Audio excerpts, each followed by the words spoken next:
Alastair Campbell has attacked broadcasters for being scared of using the word Brexit in his latest tweet.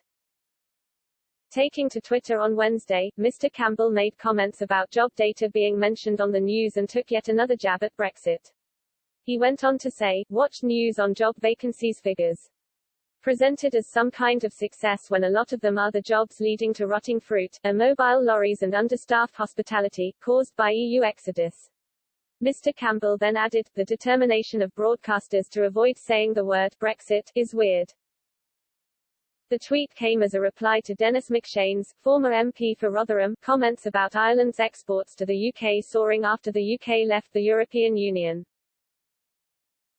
Mr. McShane wrote, "More great Brexit news for Ireland as Irish Gov figures show exports from Ireland to the United Kingdom soared in 6 months after Brexit by 20% to €6.7 billion in the first 6 months of 2021, while imports from Great Britain fell by more than €2.5 billion, or 32% GDN. Responding to the initial post, social media users were quick to express their opinions on the issue. One user wrote, "There are no picker shortages in any of the fruit farms around me and no rotting fruit. It's a myth. You haven't been able to book a HGV driving test for 6 months because of COVID lockdowns. My dad is a commercial driver, his wages have gone up, he voted Brexit. Now votes Tory." Another said, "Being in the EU negatively impacted on me. I didn't see you crying about it nor did I expect you to. But when offered a vote on leaving it I was very happy." Remainers forget that membership had cons as well as pros. "I suffered several of the cons." Others disagreed. One user wrote, "This is what Brexiteers do. It doesn't affect me, therefore it's not happening. Until it does affect them." Mr. Campbell was also attacked on social media earlier this month after criticising the UK's decision to leave the bloc.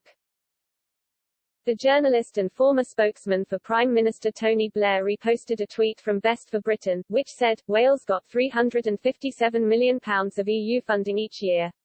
Now it must compete for a share of a much smaller fund, intended to cover all regions. This year it expects to receive £10 million. In response to the report which said that Wales would receive less funding post-Brexit, Mr. Campbell claimed leaving the EU was a disaster.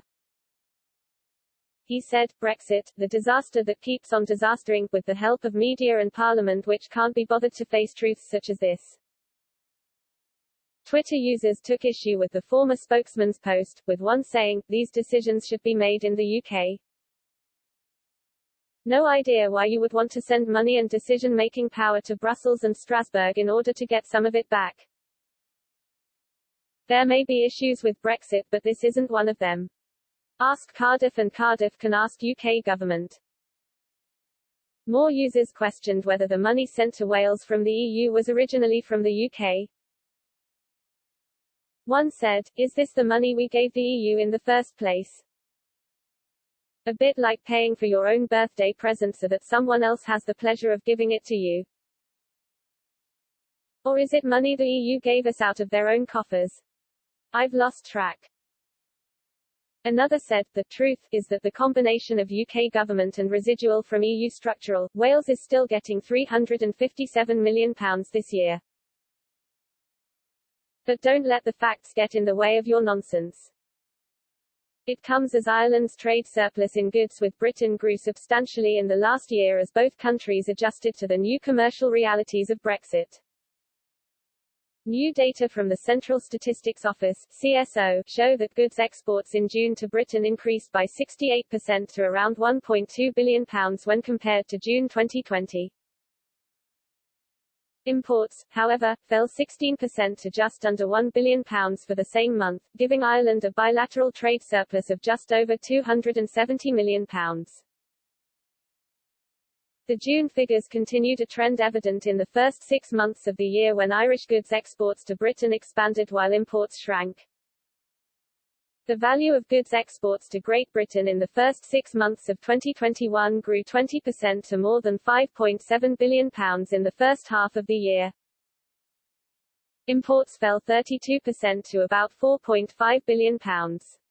The biggest decreases were in food, live animals and manufactured goods.